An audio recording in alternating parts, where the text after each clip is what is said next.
Hello, everybody. This is Ron over at Becoming Enlightened Together. So we are on the last day of the week, and I got kind of a strange reading for today. It looks like at first it was all about the collective again, but kind of took a turn, and it looks like it's more of advice to at least somebody who is currently still in their karmic energy, but uh, at least is showing signs that they want to change. So somebody in your life wants to change. That doesn't mean everybody who's karmic, of course, is feeling this way, but somebody is. Alright, so let's go ahead and look at that. Now, first off, of course, the overall energy is still Yara. Yara ends at the end of, midnight tonight. And basically, where it talks about year, harvest cycles, basically the fruits of your labor now being made manifest. So, and we're seeing that, very, very slowly, unfortunately. But it does look like there are signs that things are changing. And it may not be all the changes that you wanted or have been trying to manifest specifically, but whether it's the changes in certain people in our life who have been very negative to us, either very overtly or covertly, um, and now they're trying to make a change for their life, or perhaps things changing materialistically, or maybe in your relationships. We're starting to see signs that these things indeed are starting to happen for us. Okay, and again, it's going to be different for everybody out there, and because time not being linear, like I've been saying, since I started this website, it's going to be at a different pace for all of us. Okay. Now, the past energy is Othala in the upright. Now, this is what Othala looks like in the upright, like a diamond with legs on the bottom. And it talks about home, house, dwelling, property, inheritances, ancestral property inheritages, the land of one's birth, things to do with your overall family, materialistic and spiritual, lineage, and things that were earned by those previous to us, and so on, both materialistically, spiritually, and other ways. Okay, being handed down to you, so to speak. So it talks about your values and experiences, and it also talks about aid in spiritual and physical journeys at this time. A sense of safety, also increased abundance. So these things again are being made manifest to us at different paces for all of us. Now, magically, it's used also to strengthen all that's concerned with your family relationships. If you're having issues with somebody, you can use this, energetically to heal. Energetic differences or rifts or whatever the case may be. Maybe you never got along with somebody in your family.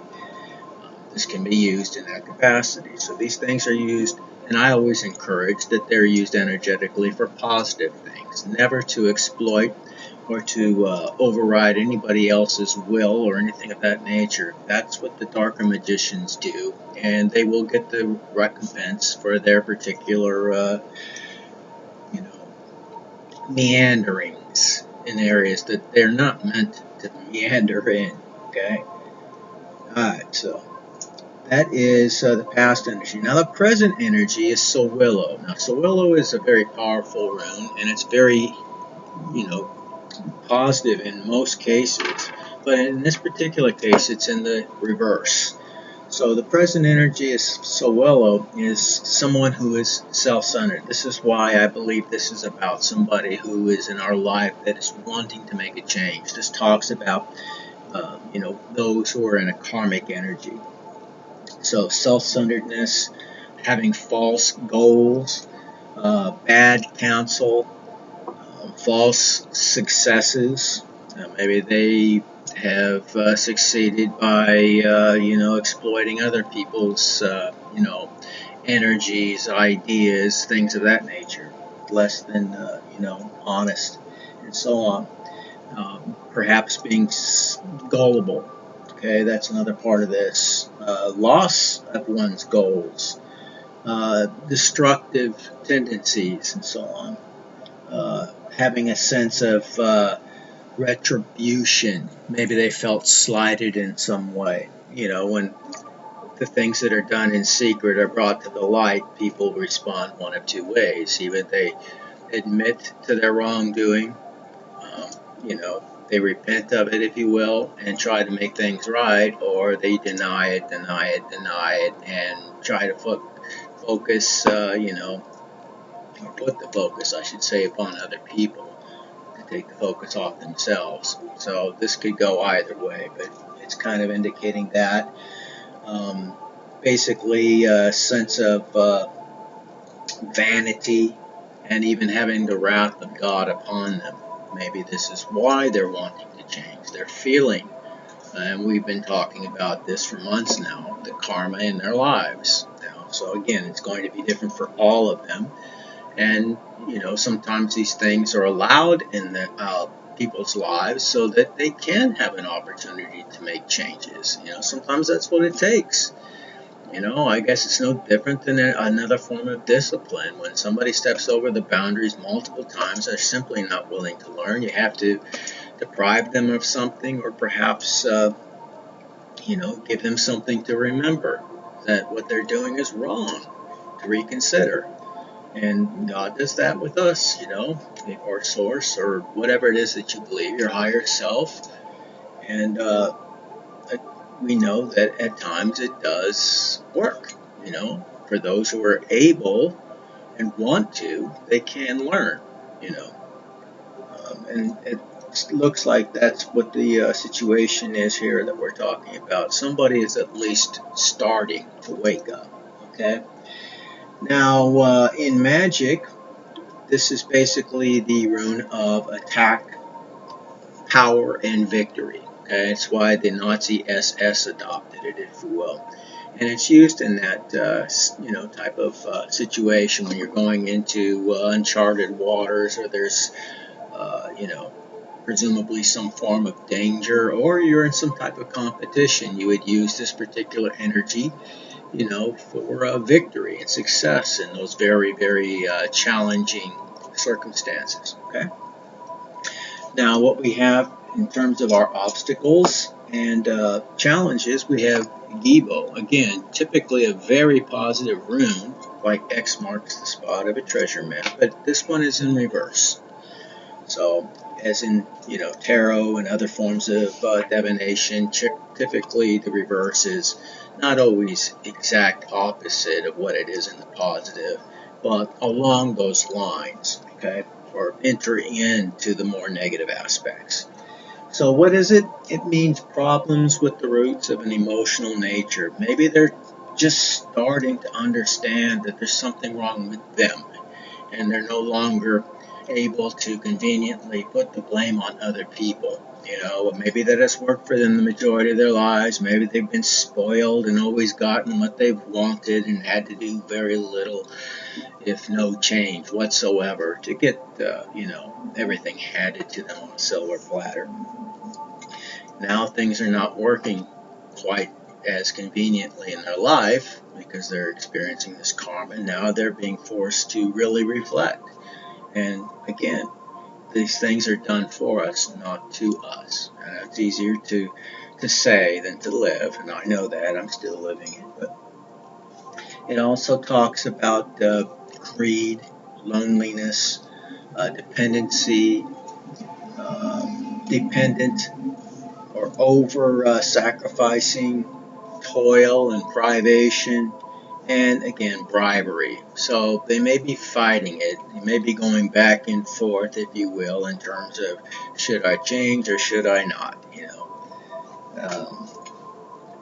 but at least they're starting to consider it now. So that's what we're seeing here as far as this reading goes. In magic, again, it's used to increase the overall luck of yourself personally, and it helps to make the runes around it more positive energetically as well. So it can be used in the form of a bind rune, which is 2 or more runes superimposed upon each other, to magnify the energies from both in a focused way, like a laser, if you will, so to speak. Alright, and for the help and advice, we got Berkana. Berkana is in the upright. Okay, it looks like the letter B.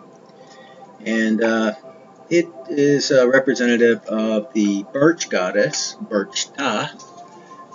It also means,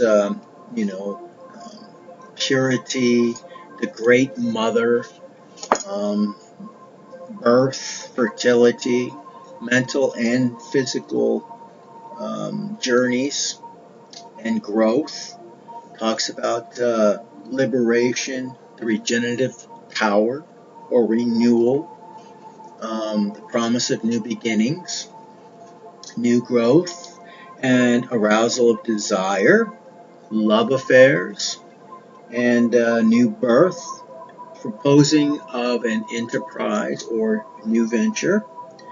So again, these are potential energies for what I'm seeing or believing that I'm seeing to be the person or persons who are reconsidering their evil ways, so to speak. Again, they are being punished.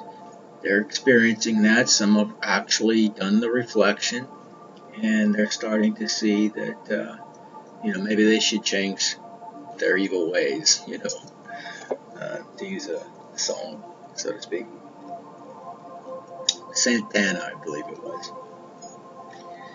In magic, it's used basically for fertility issues or any new project that you're trying to bring forward or birth. Okay, so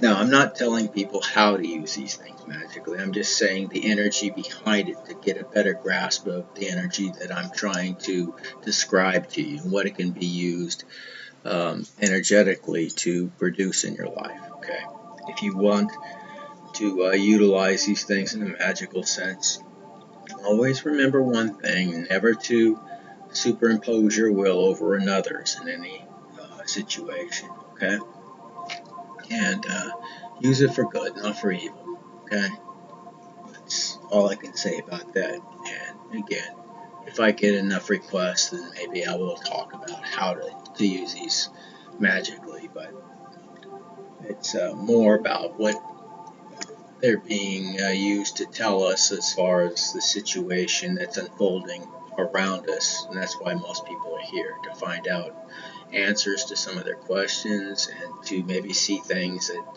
they can't physically see with their eyes. Okay. Now, the future outcome for today's reading is Rado. And Rado is the blessed journey. Okay.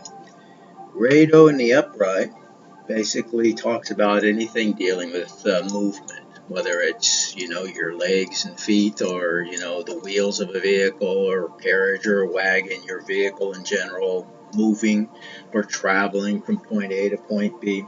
But it's not just physical journey. It's also talking about journeying within the spirit. So shamanic journeys, journeys to the other world, so to speak. It's used to keep us safe in these journeys, or solicit the blessings of the gods and goddesses on our journeys. It's used in lifestyle changes as well. It's talked about in terms of taking vacations, relocations, also evolutionary changes within one's life path, so to speak. A place of, or a change in place or setting. It talks about the rhythm of life, the rhythm of, the universe in general. It just talks about rhythms, okay, the ebbs and flows, so to speak. And that's pretty much it. So, again, it's talking about, and perhaps there's a cross watcher out there who is watching, things such as this in order to get an idea of what is going on in their own lives, and possibly some advice as well. So this reading is, in a sense, for the cross-watching karmic, if you will. For those who are reconsidering their ways and looking for a way out, the energy is available to you to do these things. And it's encouraging you to do so. Now, change is never easy. It's going to be quite difficult, just like it was for each and every one of us who have been doing the work and continue to do the work on a daily basis. We meditate, we fast, we pray, we help others, we sacrifice, self-sacrifice, and we work hard to make positive changes in our lives, and we help others to do the same. Now, if that's the kind of life that you want, um, then it is available to you, and it's telling you that you are encouraged to consider that, because there are rewards that come with these things as well. You don't do it for the rewards, but just like any good thing, when somebody does something good, they're typically, hopefully, recognized as such, and God does that even more so. He says, "Well done, good and faithful servant," using a Christian, passage as a reference here, since most people here in the West, anyways, at least have familiarity with, Christianity, even if they're not practicing. And it's the one faith that I have more, I guess you could say, more tools that I can quickly pull out, because I still remember many of the, verses and can recite them verbatim. So I'm not as equipped when I'm talking about things such as, the Vedas, the Mahabharata, or whatever from the Hindu side, or even, the many, many different sayings, and different ways of looking at things in terms of the Buddhist perspective. I know some, and I think some of what is written in the Quran is beautiful, but there's a lot about it that I simply cannot accept. Okay? And that's not to say that anybody who does accept and practice these things is bad or anything like that. There's truly some of the best people I met, actually, like I stated before, or practicing Muslims. But there's always going to be something in man-made dogma that may not be truly in keeping with what the overall spirit of that particular faith, at least in its inception, was trying to present, and so on. Things change with time, and men have a change or a tendency to use things like this, which wield a tremendous amount of power and authority over people's minds and hearts, for their own selfish gain and ends. So we have to be able to see clearly, the truths as they are presented to us. And I find truths, like I said, in all faiths, but no specific faith would I, put my entire, invested interest into as a whole. Like I said, I take the best out of all of them, and I discard those things which don't seem to add up, or seem to me have been either added later on or perhaps utilized in a way that is not beneficial. And that doesn't mean just the good things either. Many of the things that I accept are things that are found universally, and that's what I look for, those things which are very similar in their renderings, like the golden rule we find in Christianity: do unto others as you have them do unto you. I literally find that in every single belief system, so I accept that as a universal rule or law of the universe, one that was indeed given to us from above, so to speak, or from a greater insight and intellect than maybe most of us currently have in our present era, you know.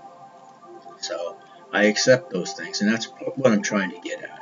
Those are the things I look for, and also in science, how much of modern science backs up a lot of what's written in spirituality, when you look at it as a whole. And those are the things that I look for in terms of practical rules of thumbs and ways of conducting my life, if you will. That doesn't mean everybody has to follow that, way of thinking. It's just, it makes sense to me. It seems practical. It seems logical to me. If you're truly on this journey and you're truly trying to find and establish what the truth is, it requires literally turning over every stone that's available, and taking that which resonates, vibrates, and seems right to you, and discard the things which do not. Okay. Now I know I've gone on in this reading with a little preaching, but it's good that we communicate and talk about things as well. This isn't just about me sharing what the symbols from these runes themselves represent, but also the things I feel obliged to share with you. And you either like it or dislike it, and there's no harm or foul there. I mean, I'm not doing it to be popular or anything like that. I'm not getting a cent for any of this. I'm investing my time so I can help somebody out there, perhaps, that may need to hear these things. And other than that, I hope you guys have a great end of this week. A new week starts tomorrow, and I will go ahead and do the entire weekly energy as I usually do, or try to do, every Sunday. Okay? So with that being said, as always, stay victorious, and much later on, hopefully, I'll see you all, hopefully, in Valhalla. Take care.